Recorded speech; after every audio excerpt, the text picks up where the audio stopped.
Want to make your logo pop off the screen and grab attention?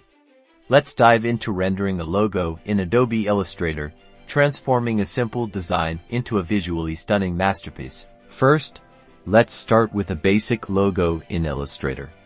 This example is flat and, well, boring now. We will show you step by step how to breathe life into it by adding effects and gradients. Begin by selecting your logo, then click the effects panel. We'll use the stylize options. Start with inner glow, adjust the settings.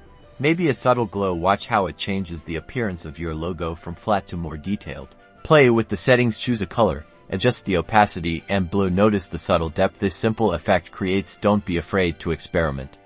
That is how we create awesome effects. Now apply drop shadow, experiment with your settings and your angles. Now, let's amplify the visual impact with gradients. Select a shape, and then go to the gradient panel. Select pre-made gradient, or create your own by double-clicking the color stops. Adjust the color to create the look you want.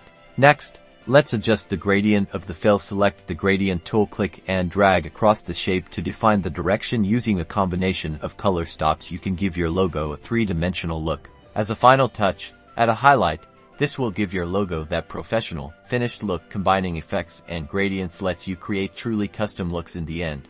Remember to play with different effects and settings to create a unique, visually impressive logo. Now go forth and render.